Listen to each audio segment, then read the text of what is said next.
luar biasa tidak bisa memberikan contoh yang baik. Dan kami datang bersama dengan Presiden Profesor Dr. Egy Sujana ingin meminta keputusan dari Ibu Puan Maharani bahwa apa yang sedang kita perjuangkan selama ini adalah untuk kepentingan bangsa dan negara, karena ijazah palsu itu untuk rakyat biasa aja hukumannya luar biasa, yang apalagi untuk seorang presiden. Jadi perlu semua masyarakat tahu bahwa tidak main-main dengan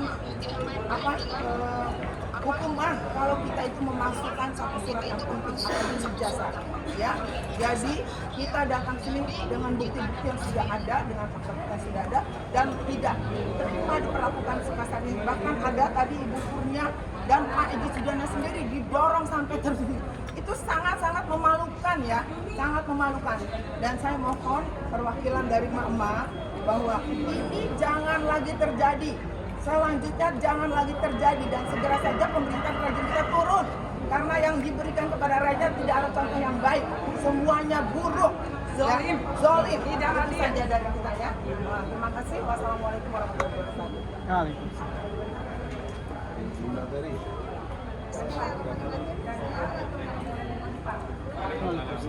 Saya hanya menambahkan sedikit bahwa kami datang jauh-jauh dari Lampung, dari akar rumput, dari masyarakat yang selama ini mengamati bagaimana situasi negara hari ini. Terutama kemarin kami juga, walaupun kami jauh di negeri seberang sana, kami juga mengamati terkait dengan sidang ijazah Jokowi. Saya hanya ingin berpesan bahwa supaya DPR RI Ibu Puan Maharani untuk memanggil Pak Jokowi. Sebenarnya simpel sekali permasalahan ijazah palsu itu. Pak Jokowi tinggal bawa ijazah aslinya. Ini loh ijazah asli saya dari SD, SMP, SMA sampai perguruan tinggi. Selesai. Dan jadi tidak membuat kegaduhan di masyarakat. Jadi kami minta Pak Jokowi, ayolah kasih lihat ijazah aslinya supaya Indonesia tidak gaduh dan Indonesia bisa membela Pak Jokowi kalau memang ijazahnya itu adalah asli. Terima kasih. Dan kami juga ingin bertemu dengan Ibu Puan Maharani, ingin menyampaikan bahwa ekonomi hari ini sangat menyiksa rakyat. Semuanya bahan pokok itu mahal, BBM mahal, listrik mahal. Yang hari ini rakyat jangankan untuk bayar hutang, untuk makan aja sendiri itu susah. Itu aja mungkin dari saya. Khusus untuk Puan apa? Untuk Ibu Puan Maharani, kami semua sebenarnya, saya hanya mewakili salah satu anak bangsa perwakilan emak-emak. Cobalah diperhatikan, ketika kami ingin menyampaikan aspirasi dengan Ibu Puan Maharani dari dulu sampai hari ini, kami selalu diterima dengan gas air mata, dengan pasukan yang seperti itu. Tidak pernah bisa menyampaikan langsung dengan Ibu. Ayolah Ibu Puan Maharani, temuin kami, dengarkan aspirasi kami. Kami juga yang membayar kalian itu, di dalam itu adalah gaji kalian itu dari rakyat. Kalian yang memilih adalah rakyat, kami masuk rumah rakyat. Ini masuk masjid aja nggak bisa, gimana Ibu? Assalamualaikum. Jadi itu saja Ibu Puan Maharani, tolong sekali lagi temuin kami, rakyat dari akar rumput yang ingin berjumpa dengan Anda. Assalamualaikum warahmatullahi wabarakatuh. Waalaikumsalam.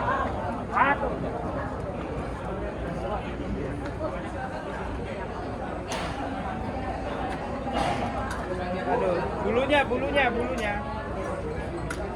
Wah, bang.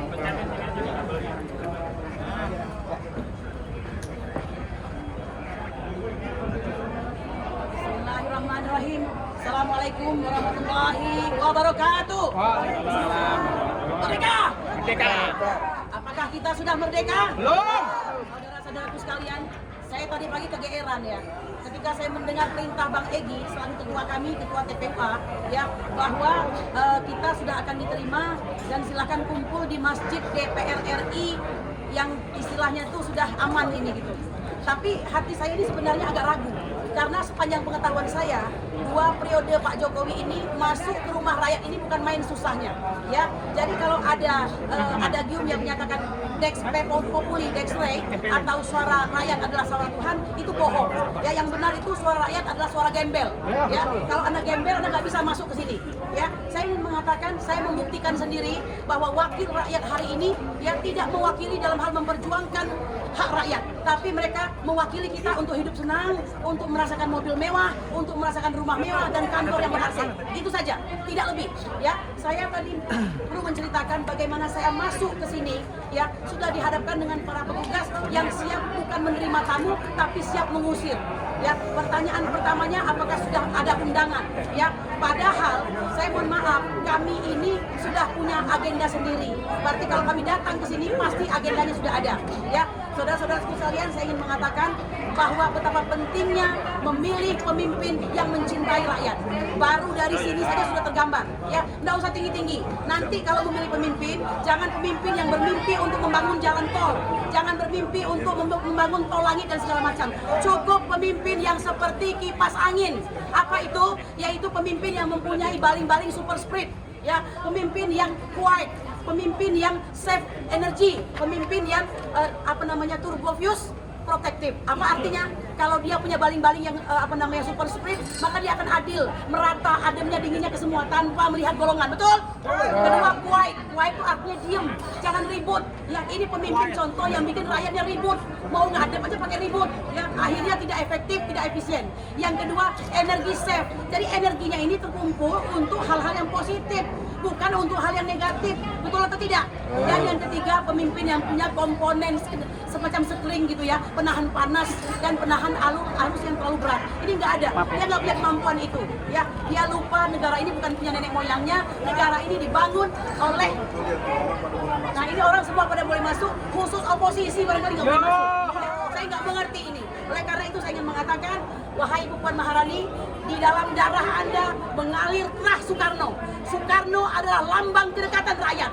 Dia bahkan adalah proklamator. Oleh karena itu kepada Anda saya katakan, Bu Puan dimanapun Anda berada, saksikan di sini. Rakyatmu meminta untuk bertemu denganmu. Jangan mengeksklusifkan diri. Hari ini kesempatan Anda untuk menunjukkan bahwa Anda membela rakyat Anda sendiri. Di saat, mohon maaf, barangkali antara Anda dengan Jokowi hari ini tidak terlalu harmonis. Yang rahasianya sudah tahu semua rakyat. Demikian saja. Assalamualaikum warahmatullahi wabarakatuh. Merdeka!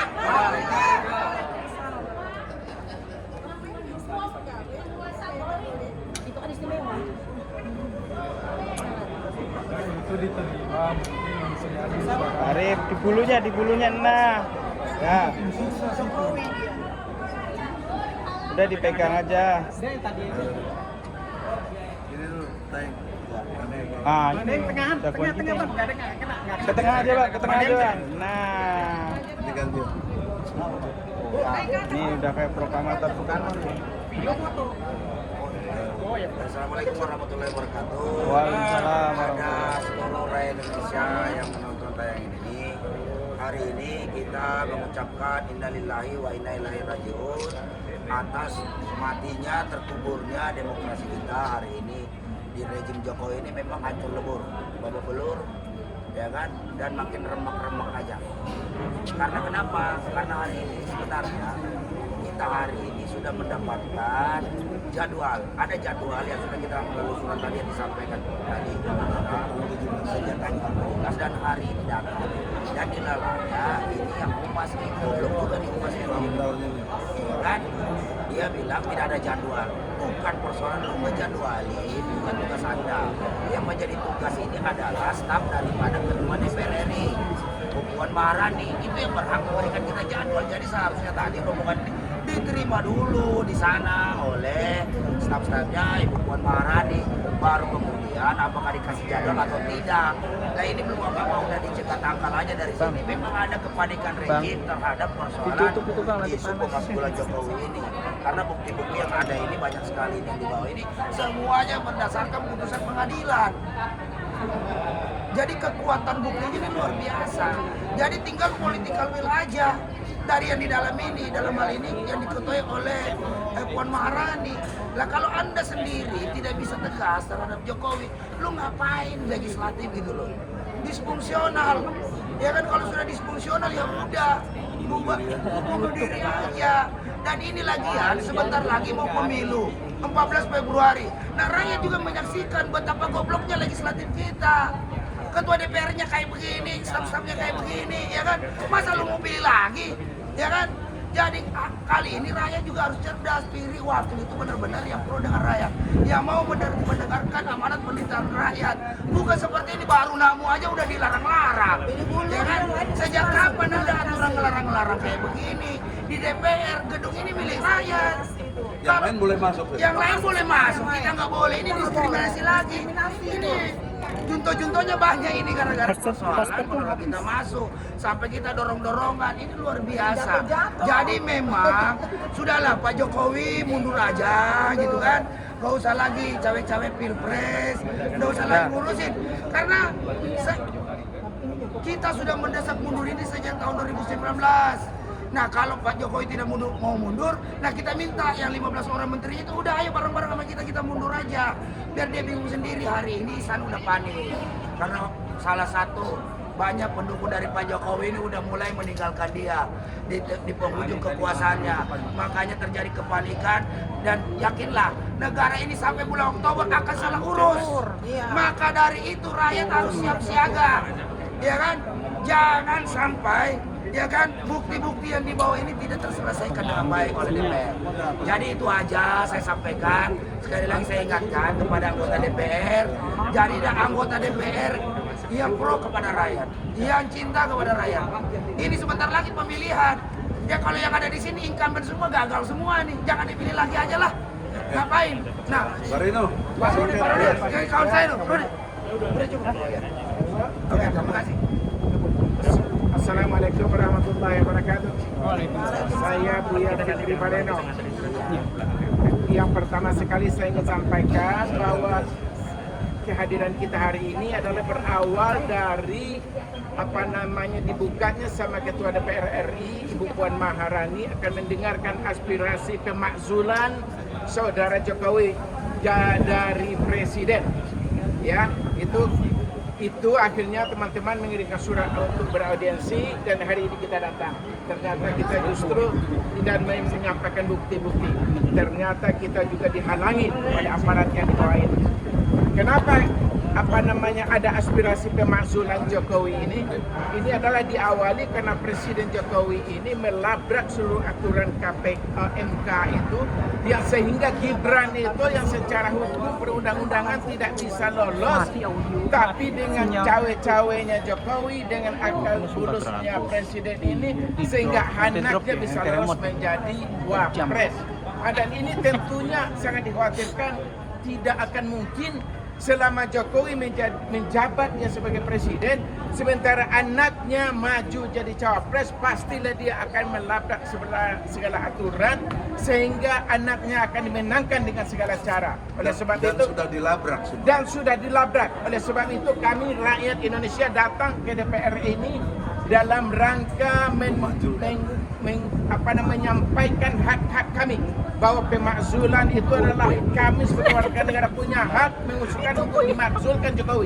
Karena kalau dia tetap menjabat sebagai presiden sementara anaknya maju jadi cawapres bersama Prabowo, pastilah pemilu yang jujur dan adil akan sulit akan kita dapatkan. Sebab itu kita tuntut Jokowi dengan legowo mundur atau cuti ataupun dimakzulkan. Yang penting dia berhenti jadi presiden sehingga pemilu jujur dan adil bisa kita lakukan dan presiden selanjutnya kita dapatkan yang dipilih oleh rakyat. Takbir! Allahu Akbar! Allahu Akbar! Allahu Akbar! Ya, singkat, jelas. Ya. Terima kasih. Assalamualaikum warahmatullahi wabarakatuh. Waalaikumsalam. Teman-teman kita ini datang di sini hanya untuk menyampaikan aspirasinya untuk pemakzulan Presiden menyampaikan bukti-bukti atau dasar-dasar untuk pemakzulan. Kenapa diajukan untuk pemakzulan? Agar masyarakat bisa hidup tenang dipimpin oleh pemimpin atau presiden yang amanah. Karena kalau dipimpin nanti yang legal standingnya tidak benar, cacat hukum, pasti ribut-ribut terus. Makanya teman-teman mengambil inisiatif demi untuk menyelamatkan masyarakat. Jangan di dalam kehidupan bernegara ini selalu ribut karena ada inkonstitusional.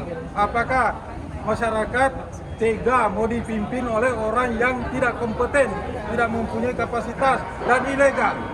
Itu aja yang kita datang di sini untuk memperjuangkan untuk kepentingan masyarakat.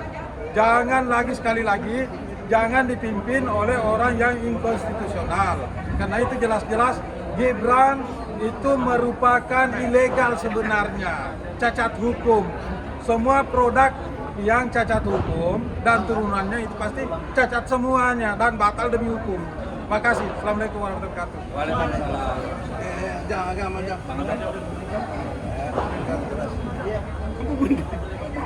Saya nggak mau menjelaskan apa-apa ya, tapi yang jelas mulai dari paving, bangunan, genteng, sampai seragam yang dipakai mereka ini uangnya rakyat. Pamdal ini uangnya rakyat. Jadi pada saat rakyat ya artinya diundang, sudah kita mengajukan surat resmi tanggal 17 dan 22 kita itu hadir, tapi dihalangi oleh Pamdal ini ya.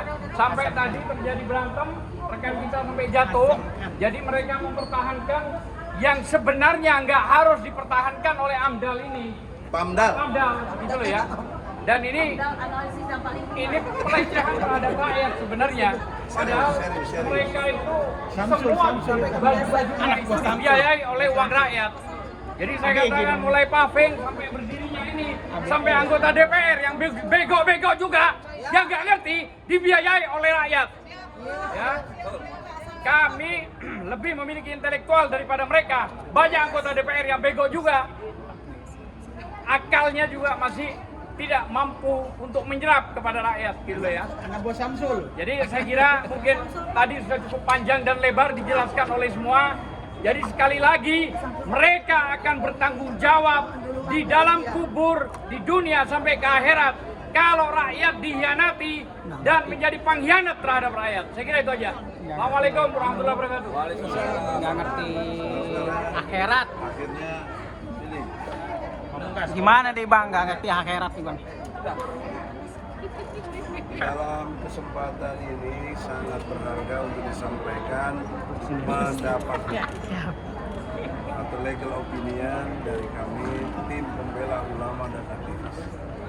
Judul besarnya adalah Pemakjulan Jokowi.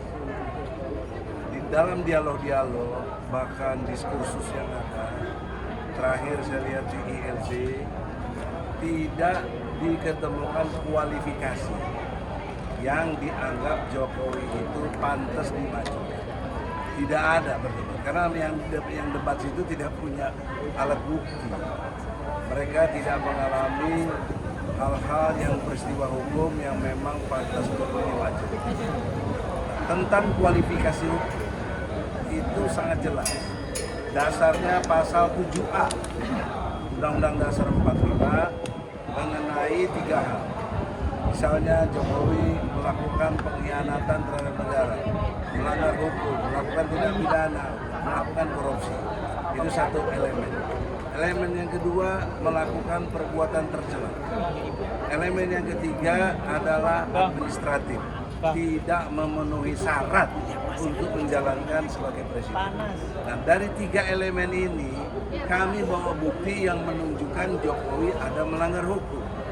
Jokowi ada membuat perbuatan tercela dan sehingga Jokowi tidak layak atau tidak memenuhi syarat. Apa itu? Ijazah palsu. Kita sudah buktikan lewat Pengadilan Negeri Jakarta Pusat awalnya. Tapi ketika kita tuntut, kita proses, Bambang Tri dan Musulitas. Jadilah peristiwa pidana. Disidangkan di Solo, Surakarta kurang lebih 5-6 bulan.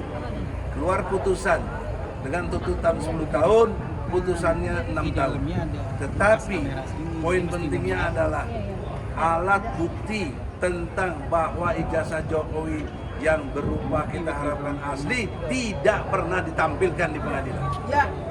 Tidak pernah ditunjukkan. Bahkan saya tanya confirm kepada jaksa. Jaksa confirm dari polisi. Tidak ada ijazah asli itu. Sehingga putusannya kita banding, kemudian dibanding kita dimenangkan. Tuntutan yang 6 tahun dikurangi jadi 4 tahun. Inti yang dikuranginya adalah pasal 14 dan 15 Undang-Undang Nomor 1 tahun 46 tidak kepake. Artinya apa yang disampaikan Bambang Tri dan Gus Nur itu benar adanya, bukan berita dusta, bukan berita bohong, bukan menimbulkan kegaduhan, tidak ada.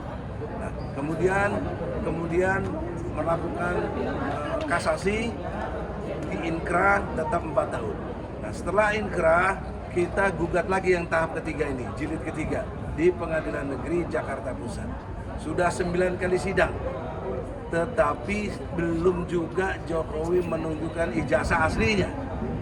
Jadi peristiwa hukum ini alat bukti kuat, itu tadi sampai beberapa bundel itu menunjukkan Jokowi tidak punya ijazah. Nah, logika hukumnya, kalau Jokowi tidak ada ijazahnya, waktu dia mendaftar sebagai wali kota, gubernur, dan kemudian presiden, itu ijazah apa yang didaftarkan?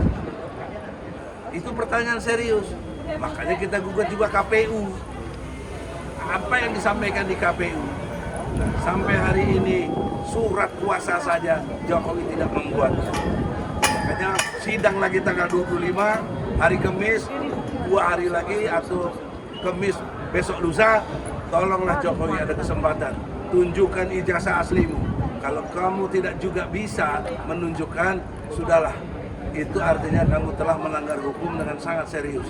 Dan karena ijazah sebagai syarat untuk capres, untuk muncul jadi presiden, dengan syarat ijazah itu, maka itu tidak terpenuhi, dengan sendirinya Jokowi tidak memenuhi syarat.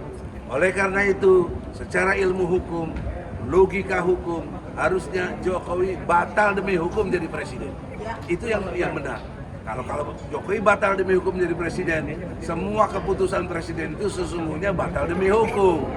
Karena dia ijazahnya palsu, dia orang palsu, dia presiden palsu. Ini tindak pidana yang berat gitu loh. Nah, untuk itulah kebohongan demi kebohongan telah dilakukan. Maka saya ingatkan Jokowi melalui surat Az-Zariyat ayat 10 dan 11, orang-orang yang selalu berbohong, dia dikutuk oleh Allah. Dia terkutuk oleh Allah. Amin. Bahkan kutila, harusnya dibunuh orang seperti itu. Itu surat Az-Zariyat ayatnya 10. Orang-orang yang bohong itu pasti menimbulkan 2 konsekuensi, yaitulah orang-orang bodoh dan lalai. Nah, itu Quran, bukan kata Egy Sujana. Jadi nggak boleh, hakim semuanya tolonglah. Ini jelas secara sejarah kami anak bangsa, ya, bersama apa yang tadi sudah disampaikan teman-teman, telah membuktikan, bukan baru omong-omong, telah membuktikan Jokowi ijazahnya palsu. Nah, tinggal sekarang Ibu Puan, Anda nantang kami, mana alat buktinya, mana urgensinya, mana hal-hal yang penting itu disampaikan. Kami datang tapi ditolak oleh Pamdal yang kurang ajar. Ya. Jadi insya Allah nama-namanya sudah kita catat, Pamdal itu nanti pasti ada perubahan. Saya kira begitu, singkat closing statement dari Pak Ahmad Yani. Jadi begini, yang pertama, bukti ini kan terkait Bambang Trimulyono. Kenapa kok dibawa ke DPR? Kenapa? Oh ya, nih bukti ini. Mereka bisa masuk, kita nggak boleh. Itu mau diambil itu suaranya itu di pemilu itu. Baik, jadi begini, fokus dulu ya. Jadi pertama begini, kenapa kita bawa putusan di Pengadilan Surakarta, Pengadilan Tinggi Semarang, dan Mahkamah Agung untuk kasus presiden dimakzulkan? Saya kasih analogi sederhana. Azan maghrib itu bukti untuk 2 hal. Pertama, masuknya waktu sholat maghrib sehingga orang bisa sholat maghrib setelah ada azan maghrib. Yang kedua, masuknya waktu berbuka puasa. Sehingga satu fakta bukti yakni azan maghrib itu bisa digunakan untuk sholat maghrib dan untuk berbuka puasa. Nah, putusan Pengadilan Negeri Surakarta itu terkait ijazah Jokowi tidak ada aslinya, sehingga disimpulkan kabar bohongnya tidak ada oleh pengadilan dan divonis hanya dianggap menyebarkan kebencian. Ini bisa dijadikan bukti bahwa Bambang Tri tidak melakukan kabar bohong, sekaligus bisa dijadikan bukti bahwa ijazah itu benar-benar palsu. Dan karena bukti itu sudah melalui pengadilan, yang diminta Bu Puan kan bukti, maka bukti ini kami bawa ke sini. Yang kedua, kenapa nggak nunggu di Pengadilan Negeri Jakarta Pusat? Bukti itu bisa dibawa ke proses politik di DPR, bisa dibawa ke proses hukum di pengadilan. Ini juga nanti akan dibawa ke Pengadilan Negeri Jakarta Pusat sebagai bukti. Tetapi karena kemarin Bu Puan mau lebih cepat, shortcut, lewat proses politik, kita juga bawa ini ke proses politik dengan mengadukan bukti ini ke DPR. Membuktikan apa? Membuktikan pasal 7A khususnya masalah perbuatan tercela dan tidak memenuhi syarat itu terbukti. Kenapa? Karena tidak ada seorang pun yang menyatakan presiden berijazah palsu itu perbuatan mulia. Mulia atau tercela? Tercela. Berarti memenuhi kualifikasi pelanggaran hukum berupa perbuatan tercela. Yang kedua, dalam ketentuan pasal 169 Undang-Undang Nomor 7 Tahun 2017 tentang Pemilu, syarat untuk menjadi presiden salah satunya adalah berpendidikan minimal SMA atau sederajat. Dibuktikan apa? Dengan ijazah asli. Nah, Presiden Jokowi tidak bisa membuktikan ijazahnya asli, berarti tidak punya pendidikan SMA dan sederajat, berarti syaratnya gugur, berarti tidak lagi memenuhi syarat. Sebagai presiden. Kalau tidak memenuhi syarat berarti harus dihentikan. Nah, ada yang mengatakan misalkan Jimli katakan ngapain kan sebentar lagi Oktober selesai. Itu kan panik, ini kalah capres loh. Kami di TPUA mengajukan gugatan itu sejak tahun 2020. Jadi nggak ada motif copres-capres. Ya, divonis 2021, Bang. Itu saya ada berkasnya. Divonis 2021. Itu saat itu DPR sama presiden. Ya. 2020 terdaftarnya. Ya, divonis 2021. Yang kedua, ya, kenapa kami ajukan proses pemakzulan? Saya kasih analogi lagi. Kalau Anda melakukan sholat berjamaah, sudah tahiyat akhir, dengar imam kentut, suaranya kencang, brut, dan baunya bau, batal nggak imam nih? Batal. Lalu apa yang harus kita lakukan pada imam? Ganti. Apa? Ini kan udah tahiyat akhir, nanggung sampai salam aja. Apa begitu logikanya? Nah, karena itu karena presiden terbukti tidak lagi memenuhi syarat karena berijazah palsu dengan bukti pengadilan, harusnya proses ini ya diproses oleh DPR, gak ada relevansinya nunggu Oktober 2024. Memangnya kita mau kalau udah sholat imam kentut kita ngelanjutin sholatnya sampai tahiyat akhir? Gak bisa. Dan yang paling penting ini sebenarnya bukan tendensi kami kepada Bapak Jokowi, bukan. Justru kami memberi kesempatan kepada Pak Jokowi untuk membawa ijazah aslinya. Andaikan dalam proses nanti DPR memanggil oleh presiden ijazahnya ada, selesai, beliau juga bersih namanya. Tapi kalau proses ini tidak dilakukan selamanya, Pak Jokowi akan disebut sebagai presiden ijazah palsu. Dan terakhir, begini. Kami sebenarnya sudah sejak lama meminta presiden bawa yang asli, tapi kami tidak punya kewenangan. Maka kami datang ke DPR, dia punya alat kewenangan, hak controlling melalui angket, interpelasi, HMP. Dari HMP itu nanti ke MK. Kami tidak berharap apakah nanti sampai ke sana atau tidak, yang penting prosesnya dilakukan. Kalau proses yang dilakukan memanggil paksa presiden, lah begitu presiden dihadirkan ternyata tidak ada ijazahnya, ya demi hukum segera dimajukan. Gak relevan lagi nunggu sampai Oktober 2024 dong, faktanya tidak memenuhi syarat. Atau Jokowi sadar mundurkan itu. Ini yang terakhir yang saya sampaikan. Sebenarnya ini juga bisa disiasati dengan melakukan proses pengunduran diri sebagaimana diatur dalam ketetapan MPRS nomor 6 ya Bang. 6 tahun 2001. Cuman problemnya untuk yang terakhir ini kami ragu.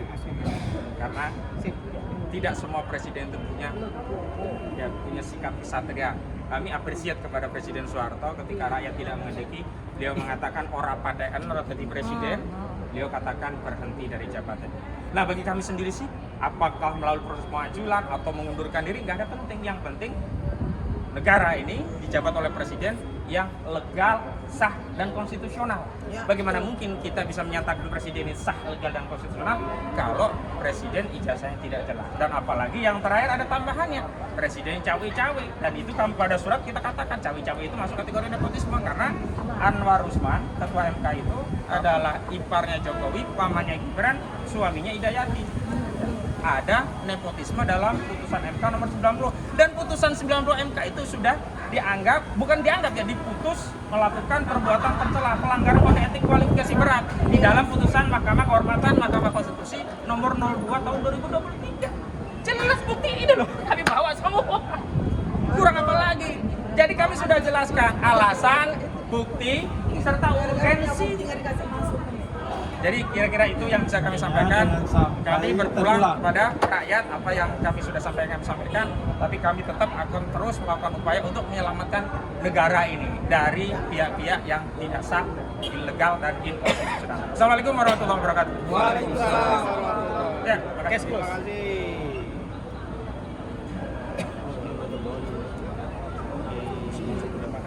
Oke guys. Ini nggak akan saya sampaikan lagi karena undangan audisi. Udahan ya Bang? Mari.